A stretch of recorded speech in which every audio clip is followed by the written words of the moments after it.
Morning. Instead of the Monday morning minute today, I'm sharing the Cornerstone team's quarterly market report for first quarter of 2024.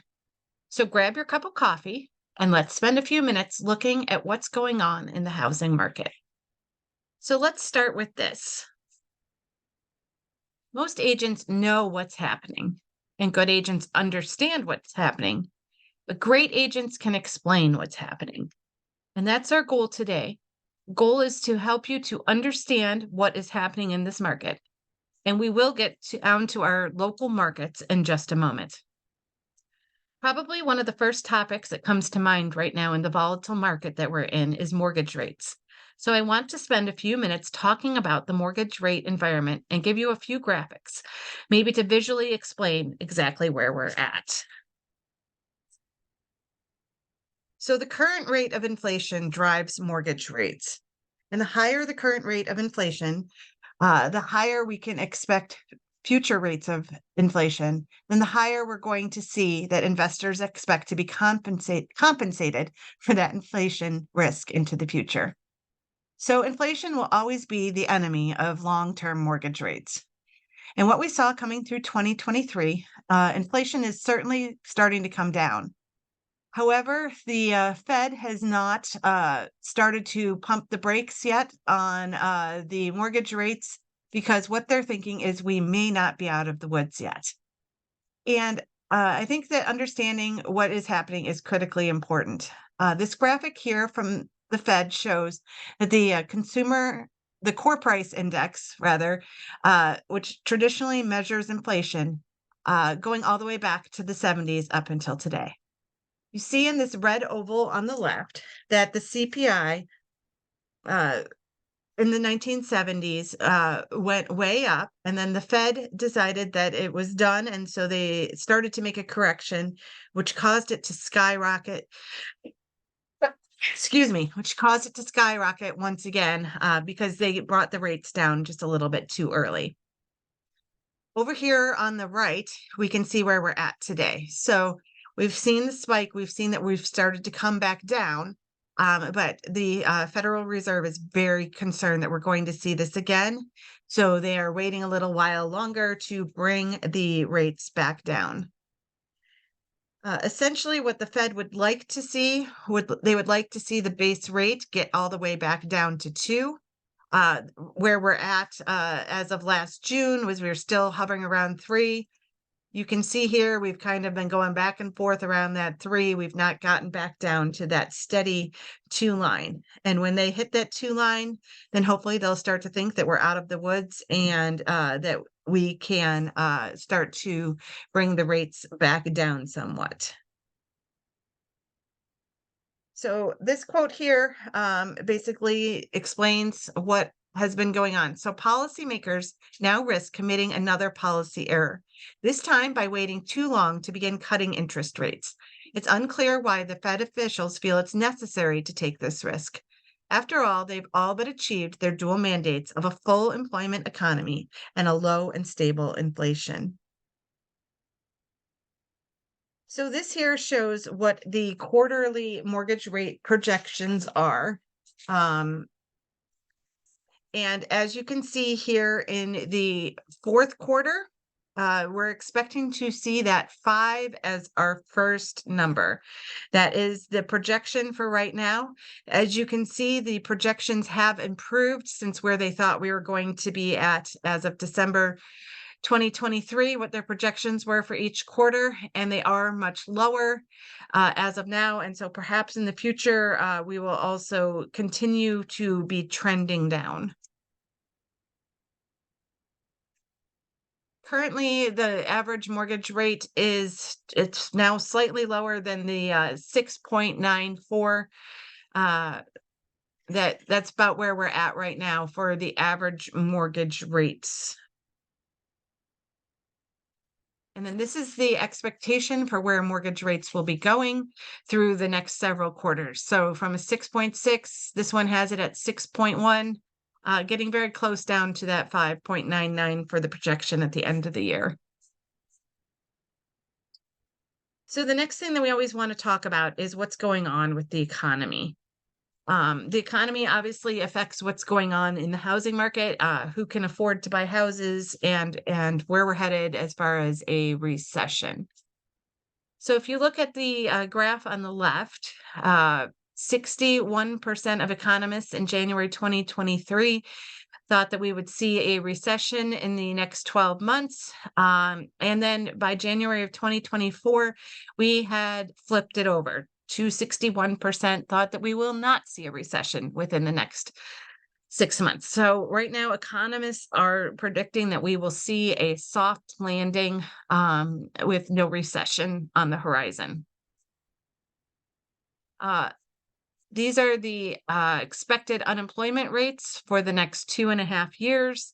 As long as we keep unemployment rates below 5, the housing market should be staying strong. And as of right now, it is predicted that we will stay below 5% for the next 2.5 years. Foreclosures. Foreclosures seem to be something else that's always on people's minds. I'm frequently asked, do I expect to see another glut of foreclosures hitting the market? A lot of people are remembering the strong buyers markets that we had early in the 2000s and that they ended with a crash at the end of 2008. So this is what the metrics are currently showing. The active foreclosure inventory is very, very low. I get a lot of people that tell me they want to buy a foreclosure and flip it, and the banks actually, because the foreclosure rates are so low that they are actually fixing them up themselves and selling them for almost the same price as what is currently on the market. There's not been a lot of foreclosure sales. They're down almost 18%. This shows what has been happening with the foreclosure market. You can see we were very low on the foreclosures, not really surprising during the pandemic era, but they did go up just slightly last year. I think we saw a lot of the investor homes where people didn't pay their rents. This was the foreclosures going through on those. But we are way lower than we were prior to the pandemic. In fact, this shows that over this 5 years, there were 1 million fewer foreclosures than in the previous 5 years from 2012 to 2018. So the average number of foreclosures is actually way down.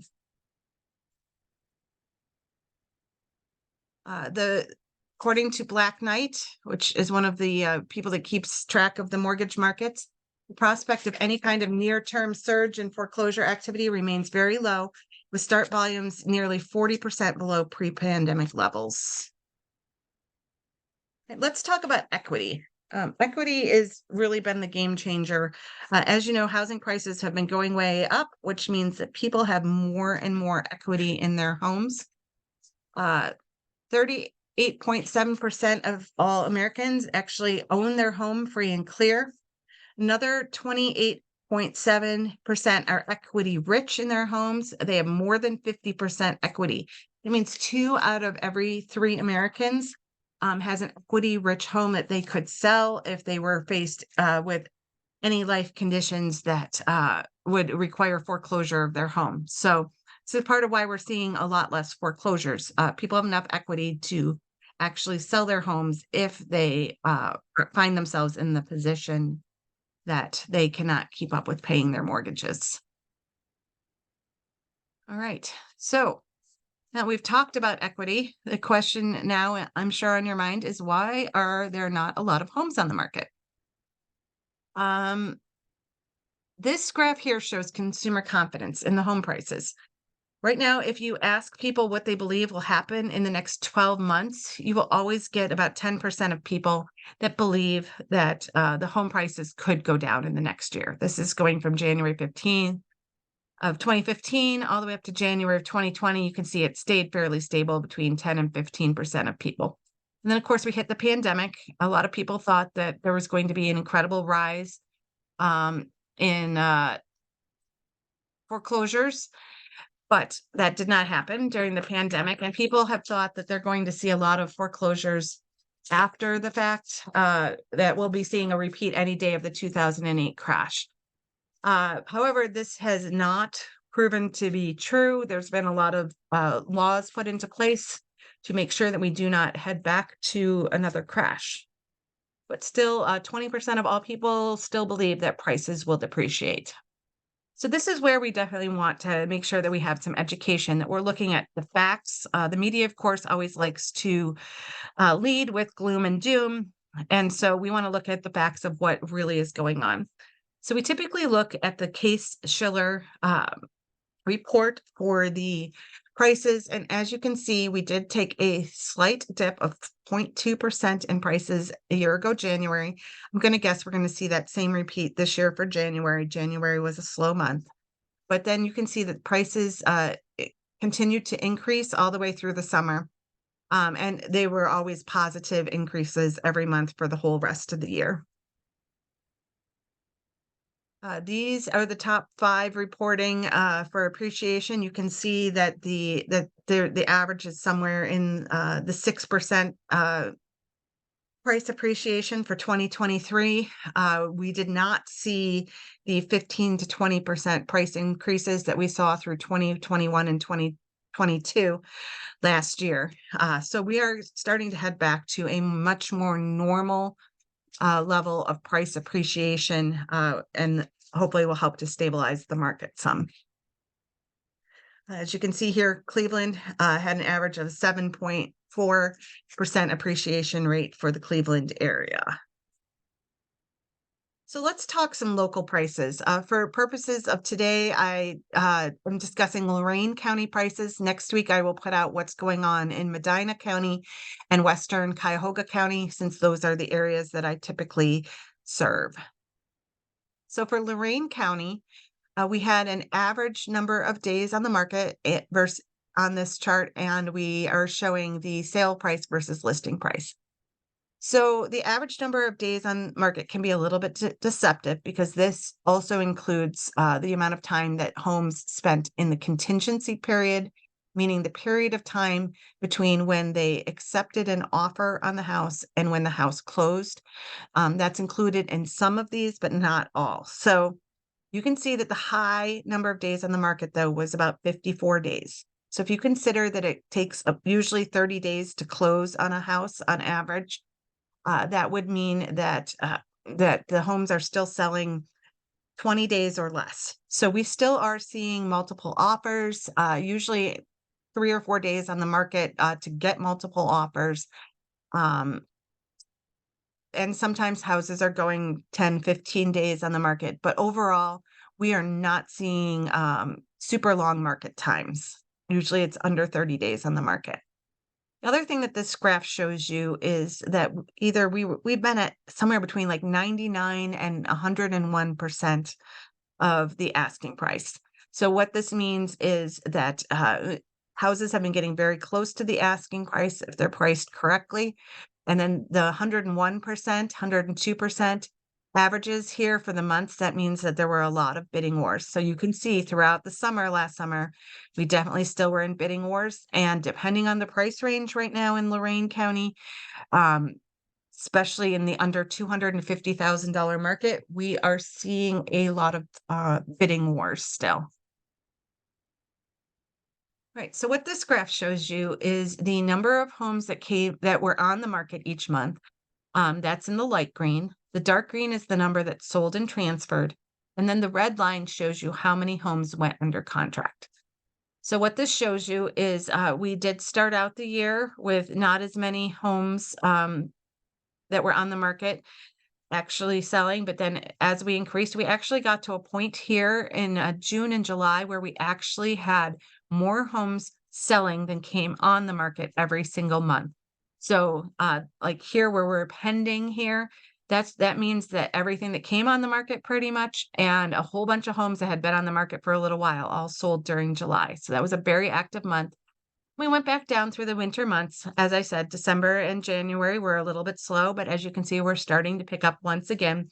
We only have data through February right now. The March data should be coming out very soon, but we definitely have been on an uptick going into the spring selling season. So the last graph I'm going to show you is the number of months of inventory. And to find that, we take the number of homes that were for sale, the light green bar, and we divide that by the dark green bar, which is the number of homes that sold. And from that, we get the number of months of inventory that we have. That would be how long, if every house that's currently on the market were to sell, how many months would it take before we ran out of inventory? So when you hear real estate agents talk about, is it a buyer's market, a neutral market, or a seller's market? We're using this months of inventory. So anything less than 3 months means that we are in a seller's market.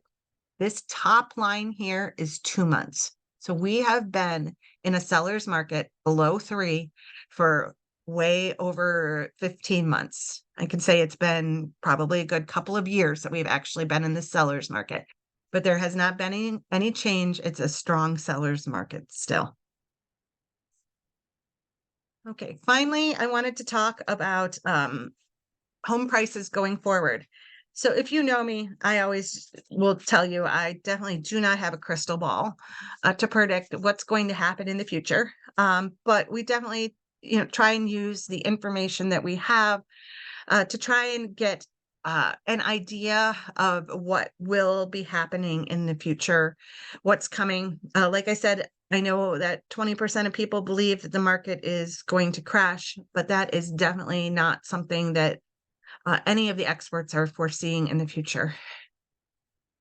Here we have a quote from Selma Happ, who's the chief economist at CoreLogic.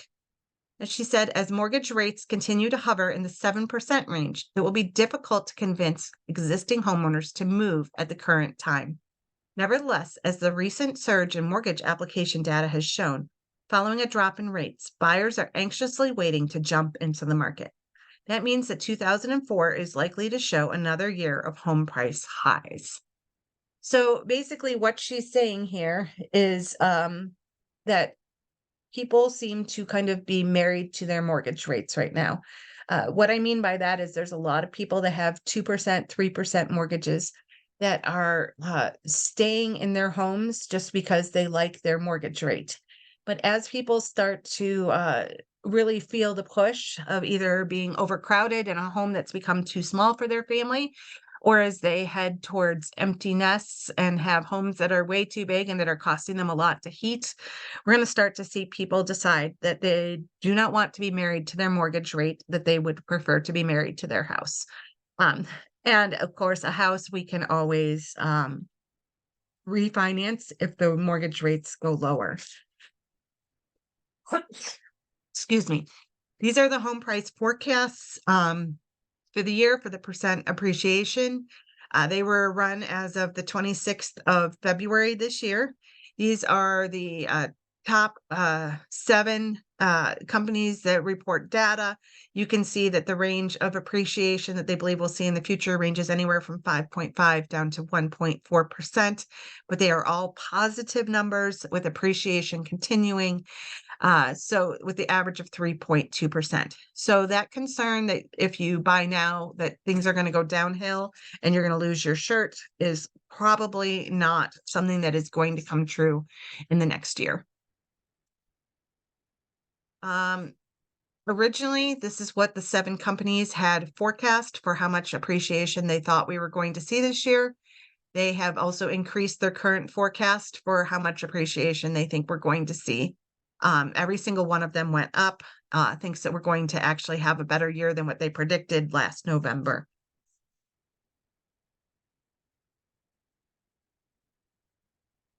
All right. This is continuation of what they think is going to happen over the next 5 years. As you can see, the rate of appreciation may go up and down a little bit, but you can expect probably on average 4% appreciation for your home over the next 5 years, every single year. So home prices, again, they will continue to go up. So this is what the really good news is.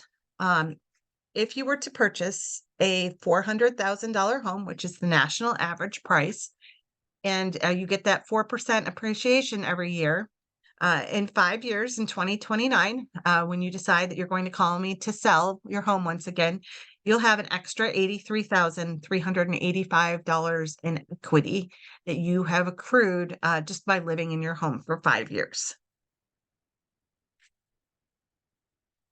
So let's just close with these thoughts. A boom in foreclosures is not likely to happen. Appreciation will continue and you will gain equity in your home. Selling your home can allow you to tap into that equity. If you buy now, you can lock in that price and you can refinance when rates go down. If you get into a home that meets your current needs and gives you the lifestyle you want, well, that's going to be my goal. So if you have a change in your future, let's get together. If you just want hyper-local information about your home and your town and your price range, that's where I shine. So let's make an appointment to talk about you and your goals. And for now, I'm signing off. I'm Rachel Tanzelli with the Cornerstone team at Keller Williams Citywide, and this has been your Quarter 1 Market Report for 2024.